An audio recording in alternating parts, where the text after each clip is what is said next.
Welcome back, ladies and gentlemen. Another episode of our Lunchtime Locks series. We have a big slate tonight. We have Thursday night football, NBA games, bowl games, and college basketball. We have a breakdown of the best bets for every single sport. All that and more is going to be coming up on the Golden Ticket Show.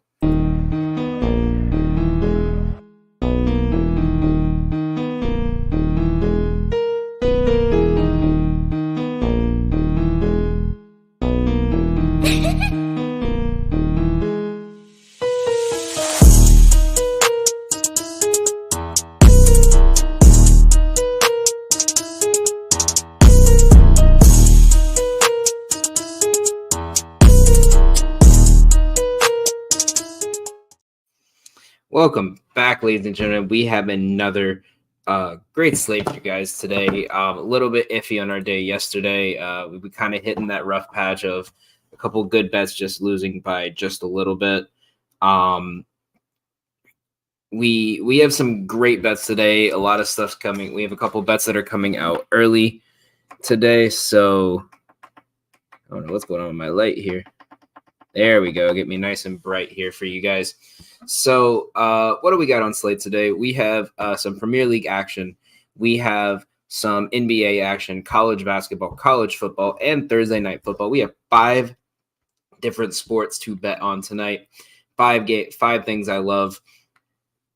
I'm excited for today's slate. I really did a quick dive into it, and I like, as I said, I think this is going to be a good day for us. I really like the slate we have and the bets we've made.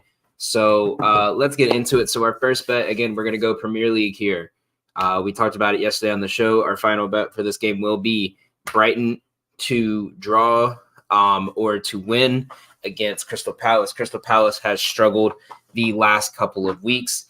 And I think this is a good spot for Brighton after a tough loss last week to bounce back and kind of get some extra points in the table. So I think this game is finished in a tie, 3 of the 4 games, and neither game has had more than 2 goals scored. So, but the way that Palace's defense has been lately and the way Brighton's offense has been lately, I like just taking the total here. I don't trust either team total-wise.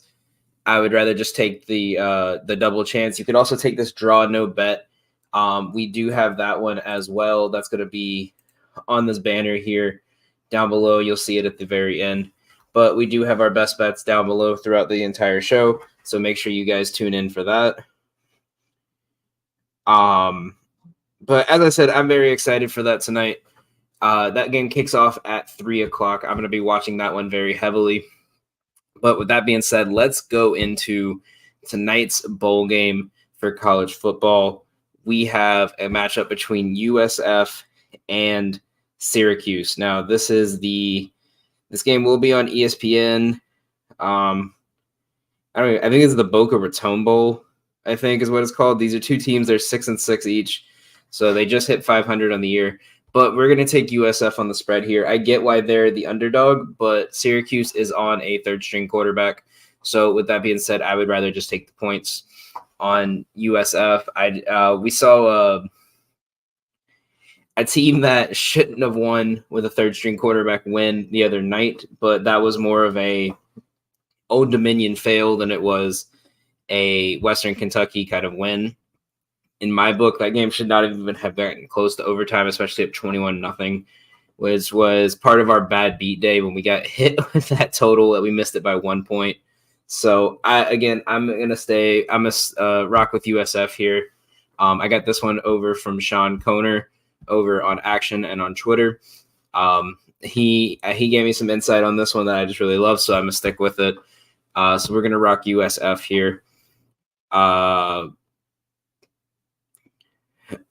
So let's get into college basketball. So what do we have on the college basketball slate tonight?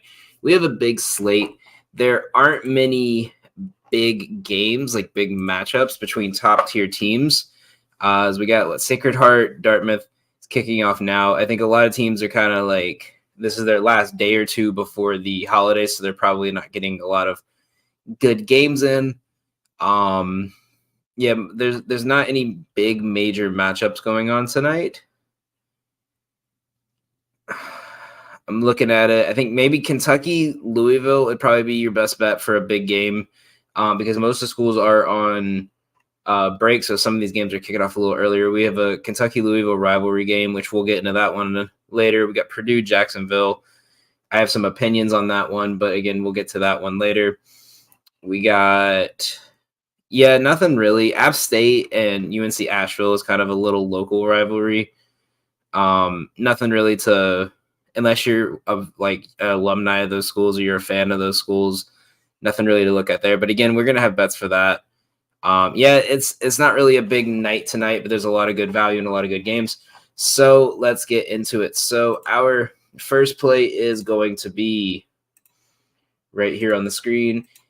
Navy and Youngstown State. We are going on the under 139.5. Now, the reason I took this is because this is just like when you bet football games for any military school. They are disciplined. They stay low. As you can see, this under has hit in 78% of their games this year versus a Youngstown State team who their offense has been pretty good. But if you look at some of these matchups, it hasn't been really good teams. They've kind of kept around 140 except for their, pay to win games. You got a 170, 162, 170, but they've had a couple games against these teams that play that kind of slow pace, and they've kind of stuck to that. As you can see, they average just about 70 points a game. Outside of these two games, they haven't scored more than 75, twice this year. So this is a team that they kind of feed off of. They kind of feed off of the how the other team plays. So when they have teams that are just defensively disciplined, they kind of their shooting kind of slumps. So I really like the under here. We're going to take the 139.5. That'll be play number 1 today. Play number 2 is going to be on the Temple, Nevada game that kicks off at 3. I'm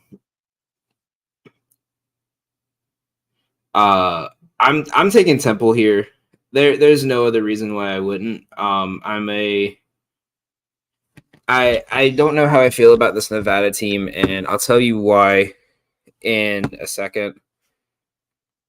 Sorry, just getting these last little bets out and posting it all on Twitter for you guys so you guys can get our full card a bit earlier today.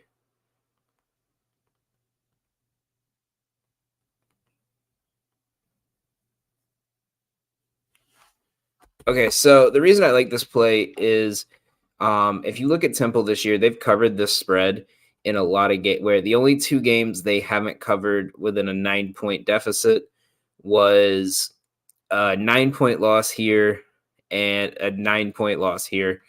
As I said, if you look, they haven't covered they've been kind of 50-50. They've 56 and 44% splits on the spread this year. But if you look, the big one is they've only had one game as an, where was it? I just had it. There was a game. They've only had one game as an underdog with a 9-point spread or higher, and they've pretty much dominated that one. Every other game, they've kind of stayed close as their games have been pretty close. This team plays close matchups, and they have not lost a game by double digits yet this year. So I think them, especially this Nevada team, after this game, they didn't really have a lot of competition for a couple weeks. But the big thing is as a double-digit favorite, they have not covered well. As you can see, 14-point favorite. They won by 12, only won by 11. So they're both kind of riding around this this line that kind of leans towards Temple here. I just think Temple has a better game and a better situation in Philly today. So we're going to take Temple in that one. And then this is the big one a lot of people are talking about. We have Kentucky versus Louisville. As you can see, Louisville's covered the spread. They haven't had the best spread coverage this year. They're not the best against the spread, but they've covered a 13.5, which does look kind of scary when you look at this. But if you look at who they've played, they've only had 3 games this season where the spread has been above double digits. and you could see a 7-point loss to Virginia Tech, which is big, a 17 or only a 1-point loss to Texas, which was a huge game in the beginning of the season, and a 20-point win as a 17-point favorite over Coppin State versus a Kentucky team that's coming off a big win as an underdog versus UNC. They beat Penn by 15 on a 13-point spread. But this is a very scary Kentucky team to see. This, and you can't really call any home advantage here because they're so close to each other. I think this is a very scary Kentucky team for Louisville to be facing the way they're playing right now, and as they've been struggling against the spread. We're going to take Kentucky here. The logic behind this is just that Kentucky has been very good this year, and Louisville has just been an iffy team, and I don't know what we're going to see from them going into the next couple of games. So we have 2 more plays here. This is my big one.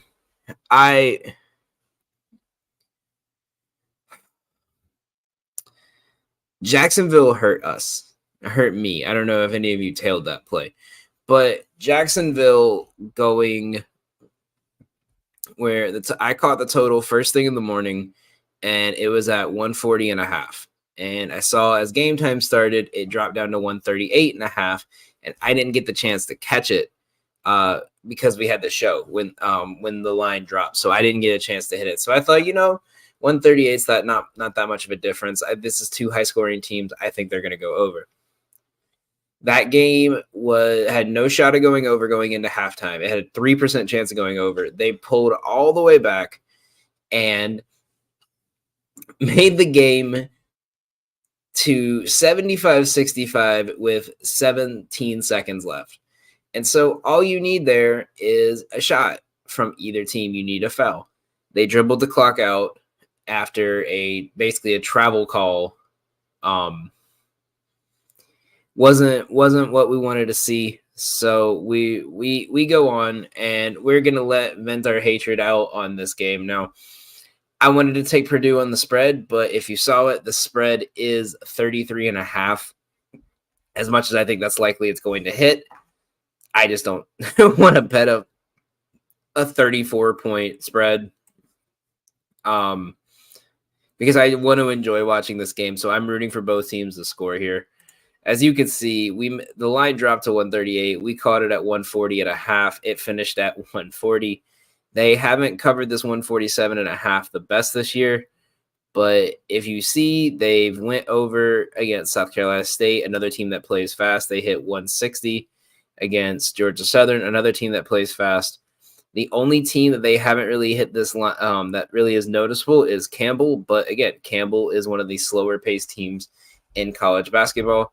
And now if you look at Purdue, they've went over 147.5 in every game since the start of December, and it hasn't been like they've been playing scrubs either. Alabama, 92-86, 84-92 against Arizona. So 2 top 50 teams they've put up 92 points against.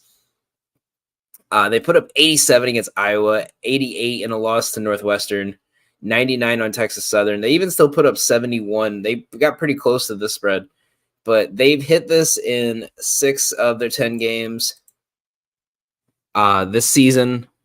I want to vent my frustration and watch both these teams just fling the ball. So we're taking the over here.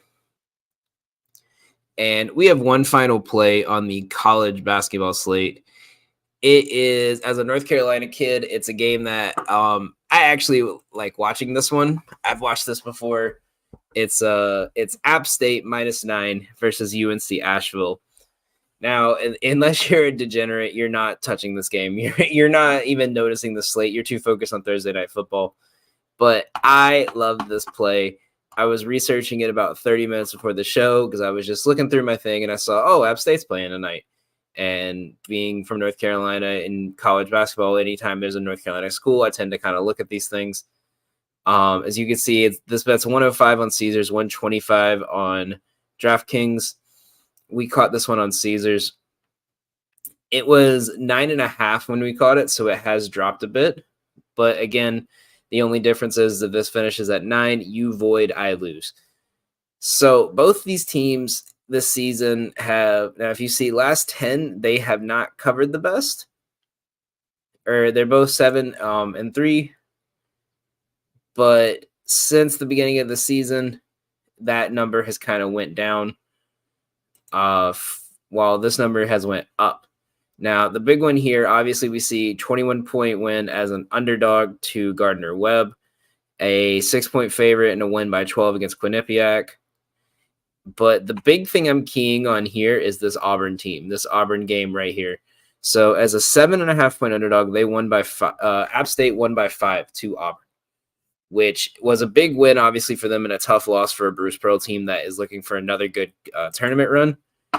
But if you go down here in the game literally a week later to Auburn, as both these teams played Auburn at home, UNC Asheville lost by 25 points. Now, obviously, they're a 20-point underdog. This was an expected beat-up game. But if you see, this isn't like just a random occasion. As a 14-point favorite to South Carolina State, they lost by 4. As a 3-point underdog, they lost by 15. They've lost 3 consecutive games. They have not had a game where the score hasn't been under double digits since last Saturday. They've went almost 2 weeks now without a game, with a game under double digit. That's been pretty much a blowout every single time. So what I just want to see tonight is App State go off. This is somewhat of I don't want to say a rivalry game, but in North Carolina, in-state games always have a little bit more meaning, whether they're conference, divisional, or just territorial. So I love App State in this spot. You could take it -9. You could probably take almost any of these plays and tease them, especially this and that Purdue play. You could tease that down to like 143 and take this down to 5. And I still think it will hit. So, and I obviously will think it's hit if I'm thinking the -9 and the 147 is going to hit. So we're going to rock that one today. That's going to be it for our college basketball, college football, and Premier League bets. Once again, we're going to have all of those. We have our 2 o'clock plays posted right now.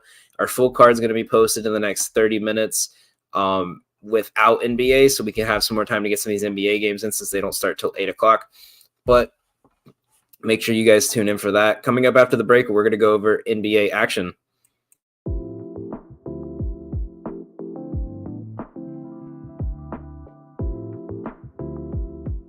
My name's Ryan Allison. I've spent over a decade immersed in the art of tattooing. Sharply honing my skills has materialized into a diverse and prestigious body of work. Each tattoo reflects my relentless pursuit of excellence, and every client I work with is a living embodiment of that unwavering commitment. I will gladly and wholeheartedly embrace your distinct vision.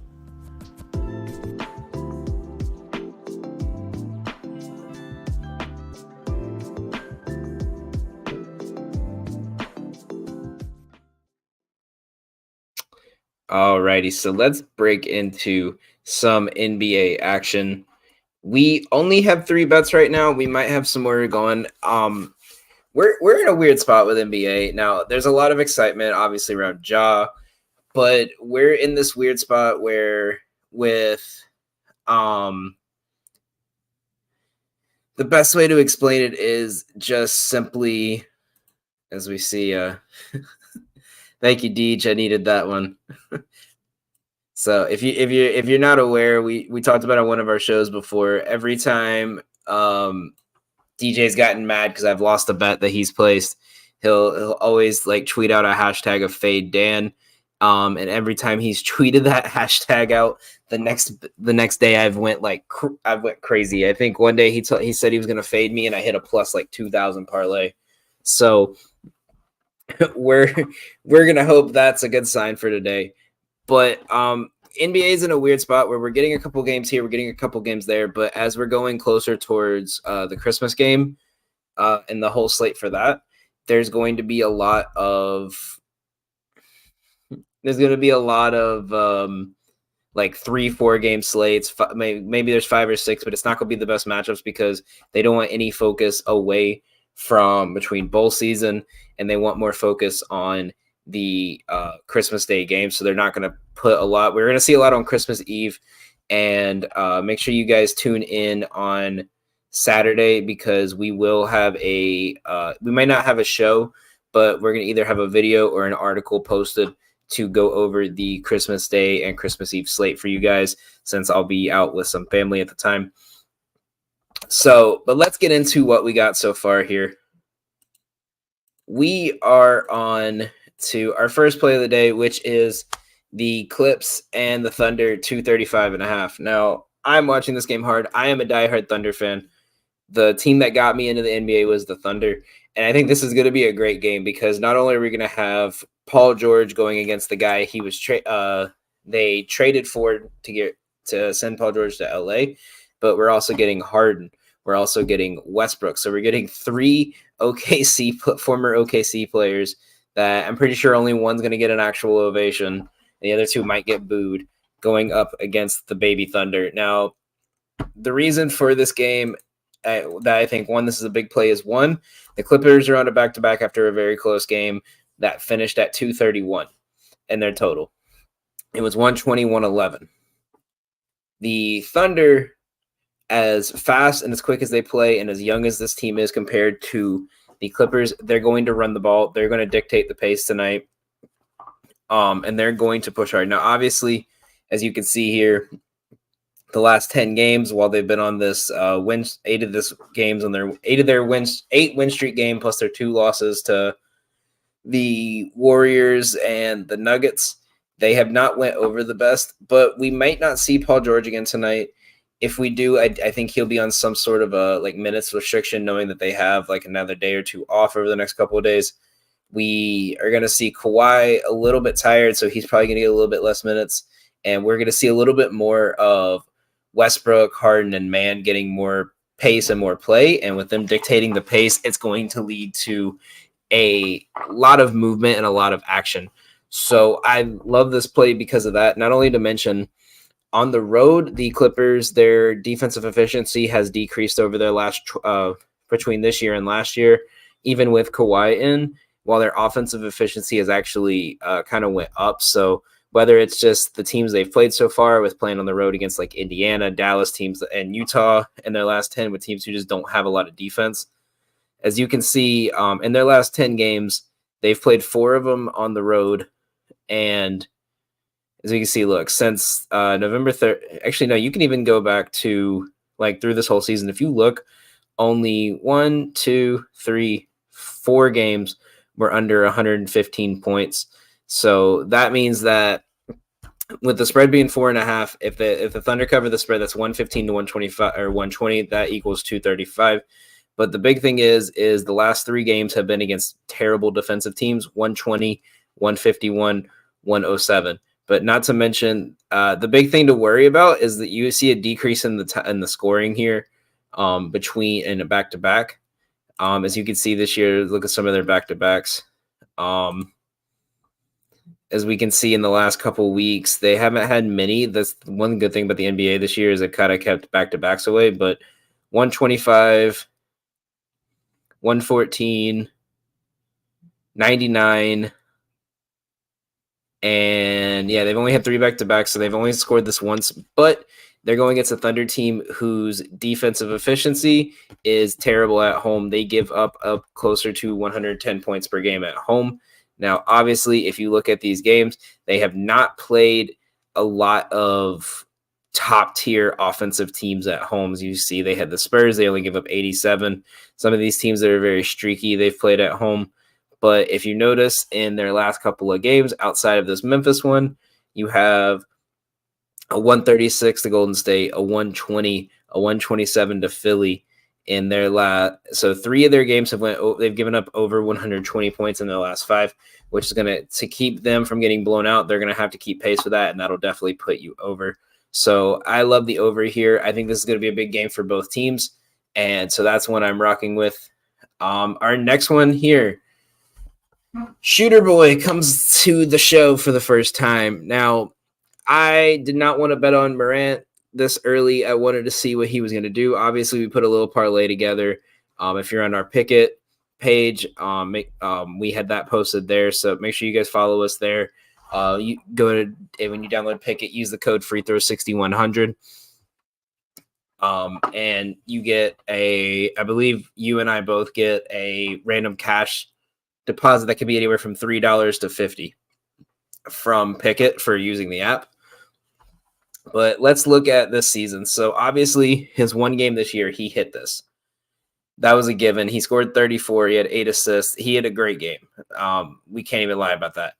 But and obviously, like these stats, when you see these insights, don't mean anything right now because he's only played one game. So every year is different. It's like if you look at like a pitcher and it says, oh, this pitcher has struck out has not hit his strikeout line in 6 consecutive games, and you look like, okay, well, last year he was a relief pitcher, so he wasn't striking out 5 to 6 players a game because he's only pitching an inning.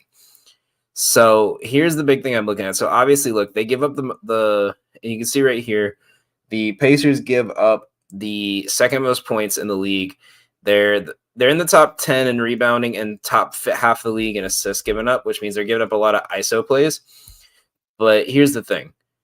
The point guard numbers are kind of teetering towards the under here, but Morant has kind of increased his team's offensive efficiency, and you have a team that has a bunch of spot-up shooters that I think even Memphis was aware they weren't going to start the season strong because this team is built around Ja's drive and kick ability with everyone else, and having everyone else be spot-up shooters and pick and roll guys around him. So obviously, when you have a bunch of those guys and they're not used to creating their own shot, it's going to be a bit of a struggle.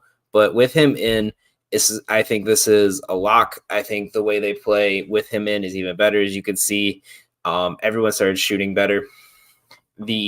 So we're locking this one in. Another one I'm leaning, I do want to just show you guys, if you could find a better line on another app, then, obviously I would take it. I'm going to see if I can find one on action for us real fast. But I kind of like this line. I'm not the biggest Jaren Jackson fan with his points because he has been very iffy this year.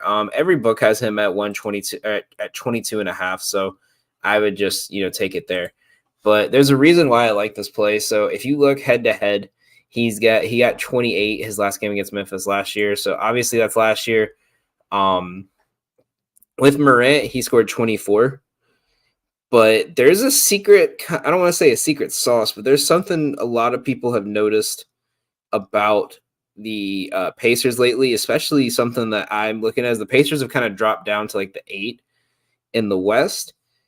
But since the in-season tournament finals, big men have been kind of having their way down low with this team. As you can see, like against the Hornets, Terry Rozier Miller had 21 and 25, and they weren't shooting a lot of threes. They had more inside shots than outside. I'm going to take a look at their schedule and just read these off to you guys. When they played the Clippers, you have 28 points from Kawhi, 27 from Paul George, and Harden hit 8 threes. But big one that I noticed is Zubac had 18 and 16. So, and then you even go to the Timberwolves. The Timberwolves with although Anthony Edwards dropped 37, Cat dropped 40. You even have when their loss to the Wizards, Kuzma dropped 31, and Daniel Gafford even had 9 and 10. And then you even look at that Bucks game, Giannis has 64 points down low. You can even argue the Pistons. Asur Thompson had his career high. He had 20 points, while Bogdanovich had 17. Stewart had 13, and Stewart's not really a scorer.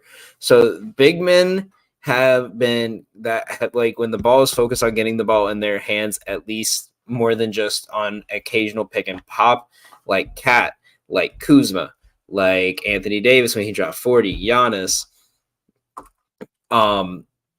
They can kind of cook this team.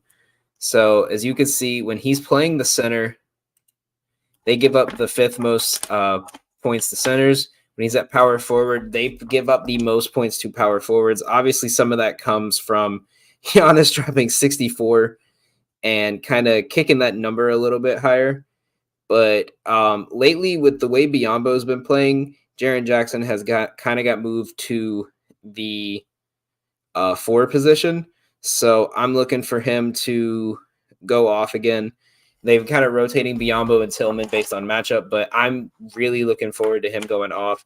If you don't take 22, I would take like maybe an alternate, use it for like a same game parlay, add it with something that like maybe take like a 15 and add it with like Ja 20, or you could even take like their money line or something else with it. But that's a lean where we might not take this one. But I just wanted to bring this one up to you guys to kind of visualize, because this is something I was really looking at. And it goes well with my theory, because over 20 or more points since the in-season tournament. Let's see here. They've given up to power forwards. They've given up 20 or more to the power forward position, 20 or more in every game but the game against the Hornets. They've given up over 22.5 to 4 of the 6 teams they've played at the power forward position. So I'm kind of riding this trend until it kind of dies out, or I kind of notice something else, like maybe it's just luck. So if this is one you guys like, by all means take it. I might lean this one just a bit to test the theory out.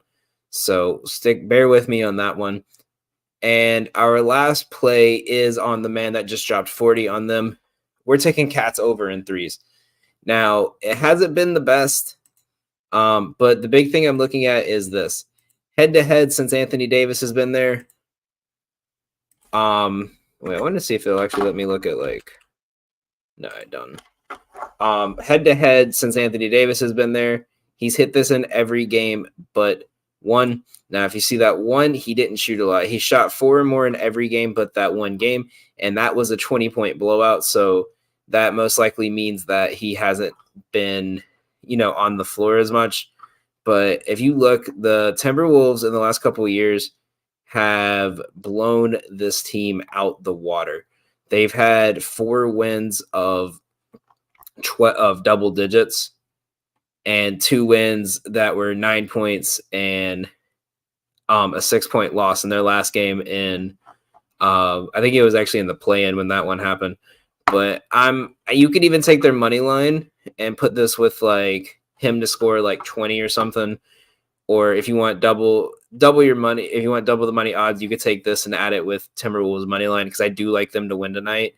I might even take the spread there. That might be our added extra play, is we might take the spread.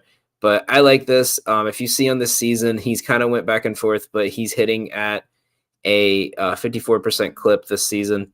But not to mention, look, he's exceeded this in 7 of his last 8 games at home in the second half of a back-to-back. He's averaging 2.5 threes per game in game 2 of a back-to-back. I think that actually happened this season too. I think they played a back-to-back. I'm not sure. That's why I'm going to check this real quick.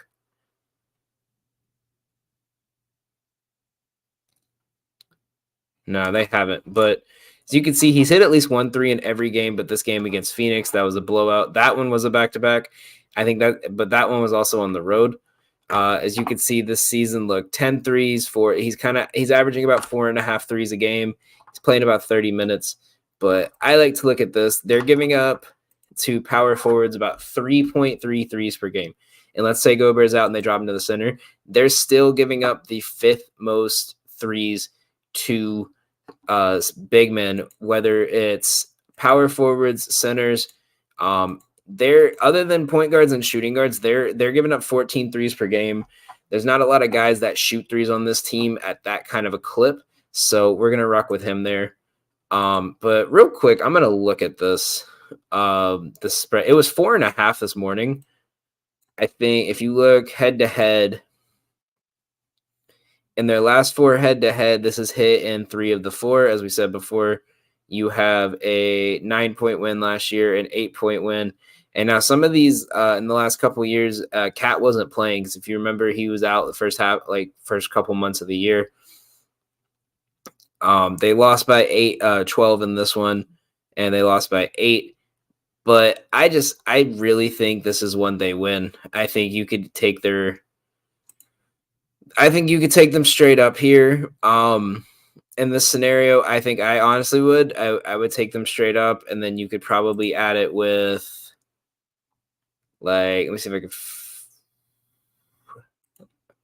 I want to see the injury report because I think Giannis is a game time decision. That's why I stayed away from this game. But you could find like a college bet that's no, let me find one better. Like Texas Tech. And you can make that like a minus 187, or you could even find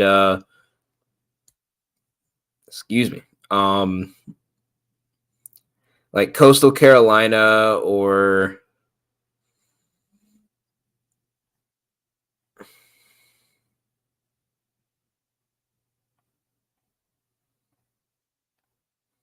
God, these money lines are trash tonight.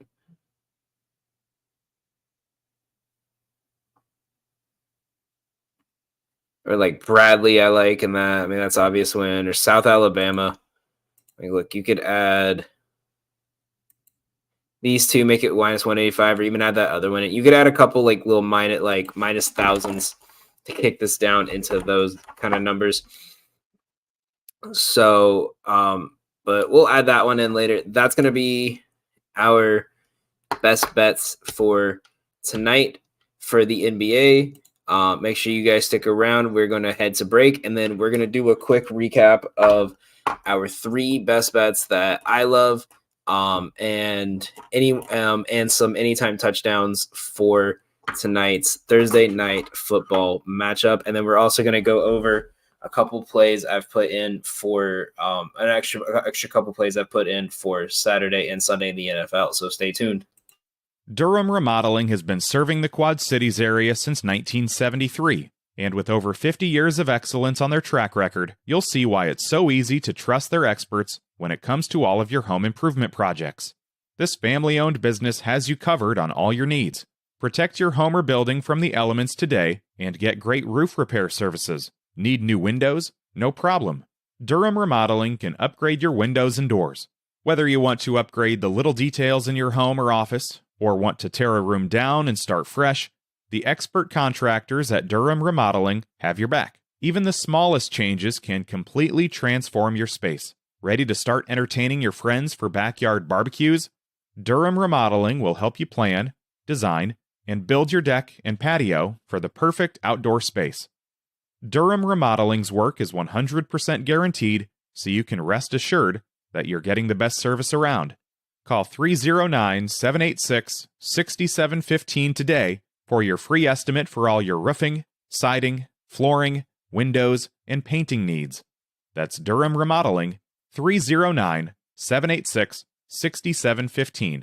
For frequency's sake has you covered on all things sports. From the squared circle to the hardwood and the gridiron to the speedway, we've got something for everyone. Walk down the aisle with the boys from Cards Subject to Change every Sunday as they take a deep dive into everything pro wrestling. Need your gambling fix? We've got you there. Enter Pit Row with Rod Villagomez and Fast Money as we win the checkered flag with NASCAR, Xfinity, and truck race winners and props. Football more your style? Explore the waters of NFL DFS with DFS Deep Dive with Brian Craighead and Jordan Kernan each week. More into the science portion of the game? We've got a double dose of action there. The Professor John Bush and Dennis Michelson take you into their science lab and dissect your week in the data lab. Want an analytical take? Nick Gurl and the team at Gridiron AI come to you each week with The Lab. Need to know who to start last minute? The network's flagship show, For Fantasy's Sake, is here in a pinch. The fellows come to you live every football Sunday from 10 to 11:30 Central with the week's best DFS, gambling, and lineup advice. And wrap up your Sundays with Joe Winkle and Nick Brinks as they come to you live with educated ignorance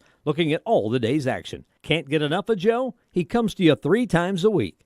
Not enough football on Sunday? Not a problem. Kick your feet up at lunch on Monday and slip on into the football lounge with Mark and Dan while they look at the week that was in news, notes, and more. For frequency's sake, you know what we mean. Dang, I think I need to be on. I'm on there more than Joe, so I think we definitely got to get me, got to get me on there just a bit. Alrighty. So again, we had two plays that we went over yesterday that I absolutely loved, and it was Tyler Higbee over 23.5 receiving yards, and the other part of it was Juwan Johnson over on his receiving yards. Now I'm gonna pull them back up real quick, and we're gonna go over them one more time. So again, this was at 21.5 when I caught it. I don't even know what it's at right now. I'm about to pull that up. Maybe it's changed a bit. No, it's actually went down. Did I take it at 21? I did. Good God, you can get it at 19 now. I would just do that. So we're going to share the screen over here for you guys. 19.5. Obviously that's what the news that Shaheed and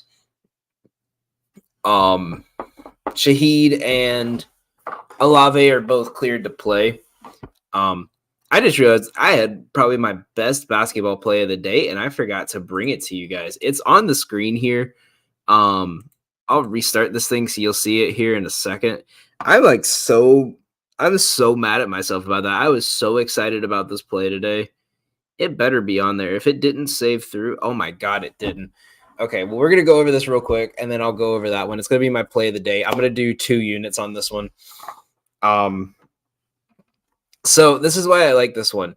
Since Michael Thomas was put on injured reserve this season, he's hit this in 2 of 4. Now, if you look, he only had 3 targets in this game. His targets weren't the best that last week, but he's hitting over.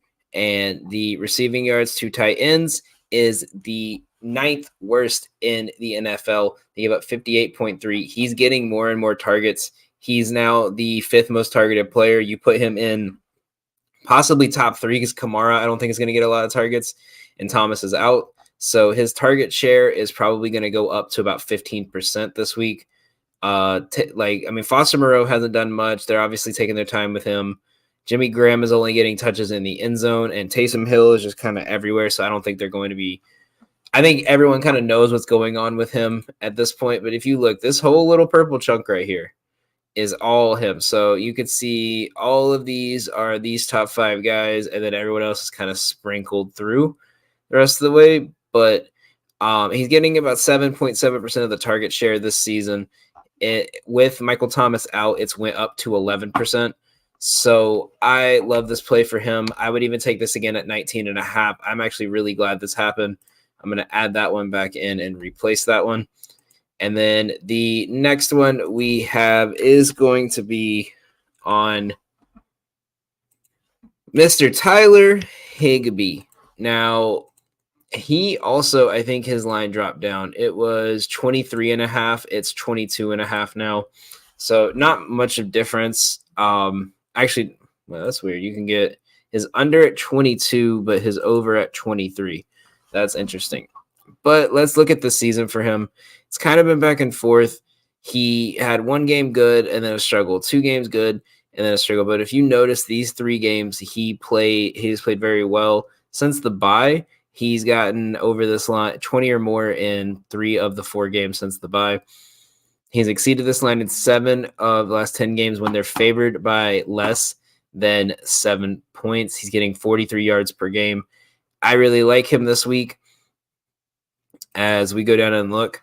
Not only that, the Saints are giving up the 21st worst team in receiving yards allowed. They are giving up way too many receiving yards to tight end. They're giving up 50 a game to a guy that just needs to hit 22 and is honestly, he's kind of went up here. They're back and forth, but I think he's honestly their 3rd most targeted player now.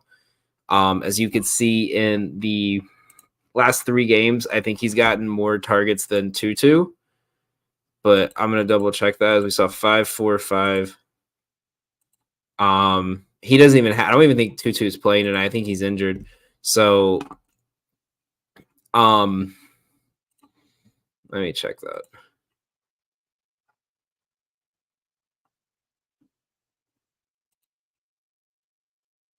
No, it doesn't say he's injured. Just we can't find a line for him because he's not getting as many touches. He's getting most of his touches in the first couple of weeks.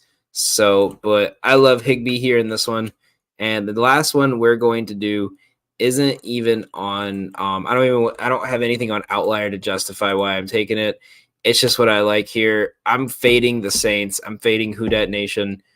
I caught the spread at 3.5. It is kicked back up to 5.5. So I think a lot of people are kind of kicking into this now too. I think a lot of people are focusing on this now, and I think a lot of the money is kind of reacting to the money now. So I would take this up to, I think I would take this at the most at where it's at now. If it goes up to 6.5 and it's a touchdown, I would just stay away.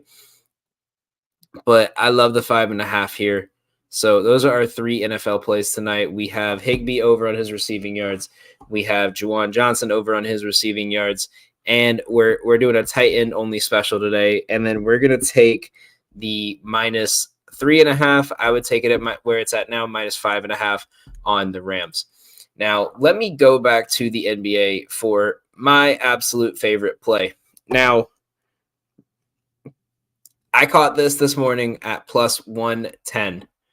It is now minus 134. This is the first time all season that this team has been a favorite. Ladies and gentlemen, we're taking the Pistons money line. Now, why would you think I'm so stupid to trust Cade Cunningham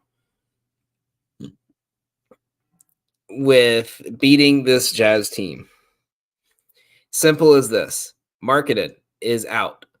Yerda 7 is out. Clarkson is out. George is out. Talon Horton Tucker is out. It is Colin Sexton and Kelly Olynyk. That is it. And the fact that this line was plus 1.5 in favor of the Jazz, and now it's a 3-point spread towards the Pistons. The Pistons are now favored by 3 points.